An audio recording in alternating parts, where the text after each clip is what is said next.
ইন্টারনেটে সবথেকে বেশি যে জিনিসটা গুরুত্বপূর্ণ সেটা হলো আপনার সেফটি। আপনি ইন্টারনেটে সুরক্ষিত আছেন? কেউ আপনার পিঠ পিছে আপনার অ্যাকাউন্ট হ্যাক করছে না তো? অথবা কেউ আপনার পিছনে কোনো প্রকার ষড়যন্ত্র রচনা করছে না তো? তো ইন্টারনেটে বিভিন্ন প্রকার বাজে লোক থাকে যারা আপনাকে টার্গেট করে আপনার ক্ষতি করার চেষ্টা করে। কখনো আপনার ফেসবুক আইডি, কখনো আপনার ইমেল, অথবা কখনো আপনার ব্যাংক অ্যাকাউন্ট পর্যন্ত তারা হ্যাক করার চেষ্টা করে থাকে। তো হ্যাকাররা সাধারণত এগুলো হ্যাক করার জন্য একটা জাল বিছিয়ে রাখে। তো এই জাল থেকে আপনারা কিভাবে দূরে থাকবেন? তো সর্বপ্রথম আমাদের যে জিনিসটা করতে হবে সেটা হলো একটা ভালো ব্রাউজার ব্যবহার করতে হবে। ভালো ব্রাউজার বলতে আমরা এই জায়গায় বলবো ক্রোম, ফায়ারফক্স, এই টাইপের ব্রাউজারের কথা। আমি আপনাদের রিকমেন্ড করব আপনারা ইউসি ব্রাউজার অথবা এই টাইপের যত চাইনিজ ব্রাউজার রয়েছে এগুলো থেকে বিরত থাকুন। আপনি সবসময় অফিসিয়াল ওয়েবসাইট থেকে ব্রাউজারগুলো ডাউনলোড করবেন, কখনো আউটসাইড অর্থাৎ যে সমস্ত ওয়েবসাইটে ক্র্যাক সফটওয়্যার পাওয়া যায় এই টাইপের সফটওয়্যারের সাইট থেকে কখনোই আপনি ব্রাউজারগুলো ডাউনলোড করবেন না। আপনি ইন্টারনেট চালাবেন কিন্তু যে জিনিসটা দিয়ে চালাবেন সেটাই যদি সেফ না হয় তাহলে আপনি ইন্টারনেটে কিভাবে সেফ থাকবেন? তো এই কারণে সর্বপ্রথম আপনাকে ভালো একটা ব্রাউজার চালাতে হবে। আর কিছু ব্রাউজার রয়েছে তাদের ভিতর অনেক ফেক নিউজ, অনেক উল্টাপাল্টা কথাবার্তারা, এই টাইপের ভুয়া নিউজ আসে। তো তাদের মধ্যে বিখ্যাত ইউসি ব্রাউজার, পারলে এটা থেকে সব থেকে বেশি দূরে থাকবেন, কারণ ইউসি ব্রাউজারে প্রচুর পরিমাণ ভুয়া নিউজ এবং ভুলভাল ইনফরমেশন আসতে থাকে। তারপর যে জিনিসটা, কখনো নিজের গোপন তথ্য ফেসবুক অথবা টুইটারে ছাড়বেন না। আমাদের ভিতর অনেকেই রয়েছেন যারা নিজের গার্লফ্রেন্ড অথবা ফ্যামিলি পিকচার ফেসবুকে আপলোড করেন। এটা করা ঠিক, কিন্তু আসলে এটা আপনার প্রাইভেসির বিরুদ্ধে চলে যায়। এমন অনেক লোক রয়েছে যারা আপনার এই পিকচারগুলো নিয়ে বাজে কাজে ব্যবহার করতে পারে। তো এইগুলো কী ধরনের বাজে কাজ হতে পারে আপনারা নিজেরাই যদি ভালো করে ভাবেন একসময় বুঝতে পারবেন।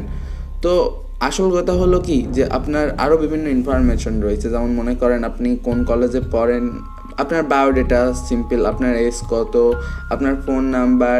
দেখেন, কিছু জিনিস তো আপনাকে অবশ্যই দিতে হবে, কিন্তু ফেসবুকে কিছু জিনিস অবশ্যই হাইড করে রাখবেন। তার ভিতর গুরুত্বপূর্ণ আপনার ইমেল অ্যাড্রেসটা, তারপর আপনার ফোন নাম্বার, এবং তারপর রয়েছে আপনার আরও বেসিক কিছু ইনফরমেশন, আপনার বাড়ির ঠিকানা। এই টাইপের জিনিসগুলো আপনি কখনোই ফেসবুকে দিবেন না।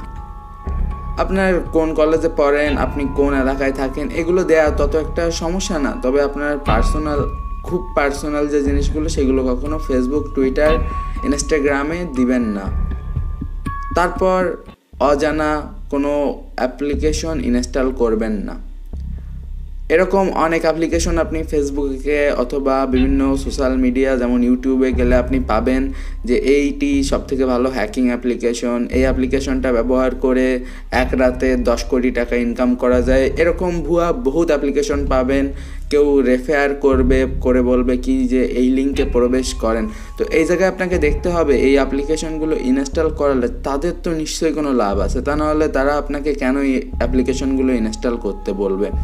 তো যে জায়গায় বুঝবেন যে কিছু উল্টাপাল্টা রয়েছে তো সে জায়গা থেকে কোনো কাজ করবেন না। আর অ্যাপ্লিকেশনগুলো সবসময় প্লে স্টোর থেকেই ইনস্টল করবেন, আর কম্পিউটারের যে অ্যাপ্লিকেশনগুলো অথরাইজ ওয়েবসাইট থেকেই ইনস্টল করবেন, অর্থাৎ আপনি অথরাইজ অ্যাপ্লিকেশনগুলো আপনার কম্পিউটার অথবা ফোনে ব্যবহার করবেন।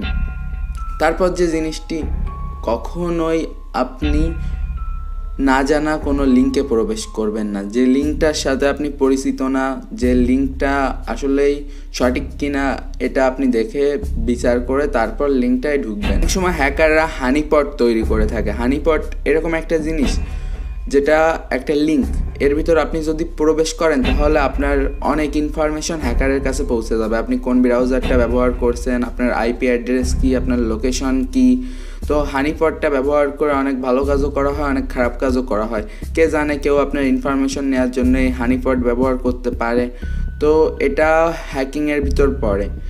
এবং তারপর যে জিনিসগুলো অনেক ক্ষেত্রে দেখা যায় ডার্ক ওয়েব অথবা ডিপ ওয়েবের যে সাইটগুলো, ওইগুলোতে আপনি অবশ্যই টুর ব্রাউজার ব্যবহার করবেন। আর আমি তো আপনাদের রিকমেন্ড করেই থাকি যে ডার্ক ওয়েব, ডিপ ওয়েব থেকে দূরে থাকবেন। এগুলো ভালো জিনিস নয়, এগুলো আপনাদের না দেখাটাই ভালো। তো এখন কথা, আপনি নিয়মিত কি কাজ করবেন এবং কি ওয়েবসাইট দেখবেন। দেখেন, আপনার প্রয়োজনীয় যে ওয়েবসাইট ফেসবুক, ইউটিউব, টুইটার এগুলোর ভিতরেই সীমাবদ্ধ থাকুন। আর যদি আপনি রিসার্চ করে থাকেন কোনো ব্যাপারে অথবা আপনি কোনো জিনিস নিয়ে গবেষণা করে থাকেন, অর্থাৎ যত আউটসাইডের ওয়েবসাইট রয়েছে, ফ্রি মিউজিক ডাউনলোডের সাইট, মুভি ডাউনলোডের সাইট, এই টাইপের জিনিস আপনি সবসময় টর ব্রাউজার অথবা অনেক নিরাপদ কোনো ব্রাউজার দিয়ে করে থাকবেন। এবং 5 নাম্বার আর সর্বশেষ যে জিনিস সেটা হলো আপনার কম্পিউটারে সবসময় ভালো মানের একটা অ্যান্টিভাইরাস ব্যবহার করবেন যেটাতে ওয়েব প্রোটেকশন আছে, এবং কখনোই আপনার বন্ধু অথবা অন্য কারো ফোনে অথবা কম্পিউটারে নিজের অ্যাকাউন্ট লগ ইন করবেন না, এবং কখনোই আপনার বন্ধু অথবা অন্য কারো ফোনে অথবা কম্পিউটারে নিজের অ্যাকাউন্ট লগ ইন করবেন না। যদি আপনি এটা করে থাকেন তাহলে আপনার সেই বন্ধু সেভড পাসওয়ার্ডগুলো দেখে আপনার ইমেল অ্যাড্রেস এবং পাসওয়ার্ড খুব সহজেই বের করে ফেলতে পারবে। এটাকে হ্যাকিংয়ের ভাষায় কুকি স্টিলিং বলা হয়। তো এটা করে আপনি মনে করেন কোনো কম্পিউটার অথবা কোনো ফোনে আপনার ফেসবুক অ্যাকাউন্ট লগ ইন করে রেখেছেন, এখন যে কোনো ব্যক্তি গিয়ে একটা সফটওয়্যার অথবা একটা স্ক্রিপ্ট রান করানোর সাথে সাথে আপনার সব কিছু দেখিয়ে দেবে। তো এটাও একটা জিনিস যার মাধ্যমে আপনার অ্যাকাউন্টগুলো হ্যাক হতে পারে। তো এরকম আরও বেশ কিছু জিনিস রয়েছে। তার ভিতর মনে করেন অচেনা কোনো লোক আপনাকে যদি মেসেজ করে কোনো অ্যাপ্লিকেশনের লিঙ্ক দিয়ে বলে ইনস্টল করো, অথবা কোনো ওয়েবসাইট দিয়ে বলে এই ওয়েবসাইটে লগ ইন করলে তুমি পাবে এত টাকা, রাতারাতি কোটিপতি হয়ে যাবে, এই টাইপের সাইটেও যাবেন না। তো এরকম বহুত চিটার বাটপারের অভাব নেই ইন্টারনেট। আর বাংলাদেশ মানেই তো স্প্যামিং। বাংলাদেশে প্রচুর পরিমাণ স্প্যামার রয়েছে যারা সবসময় বাজে কমেন্ট করে, তারপর বাজে লিঙ্ক শেয়ার করে। এদের সারাদিন খেয়ে দিয়ে কোনো কাজ নেই, এদের কাজ হলো অন্যদের কাজে বিঘ্নতি ঘটানো। তো এই টাইপের লোকজনদেরও থেকে দূরে থাকবেন। অনেকে আপনাকে বলবে যে আপনাকে তারা হ্যাকিং শেখাবে, তাদের এত টাকা ফ্ল্যাক্সি লোড দেন। আসলে এরকম বহুত ভুয়া লোক আপনি পাবেন, যাদের থেকে আপনি সবসময় দূরে থাকবেন। যাদের প্রতি বিশ্বাস হয় তাদের থেকেই নেবেন। তো সর্বোপরি বলবো, আপনি যদি সাইবার সিকিউরিটি এবং ইথিক্যাল হ্যাকিংয়ে ইন্টারেস্টেড থাকেন, আপনি যদি সাইবার সিকিউরিটি শিখে কোনো ভালো কাজ করতে চান, তাহলে আপনি আমাদের ইথিক্যাল হ্যাকিংয়ের কোর্সগুলো করতে পারেন। ডিসক্রিপশনে এই কোর্সগুলো সম্পর্কে বিস্তারিত বলা রয়েছে। এছাড়া আপনি আমাদের ফেসবুক পেজে ভিজিট করতে পারেন, নিচের ডিসক্রিপশনে সব কিছুর লিঙ্ক পেয়ে যাবেন। সুস্থ থাকবেন, সুন্দর থাকবেন এবং নিজের সুরক্ষা নিয়ে সবসময় সচেতন থাকবেন।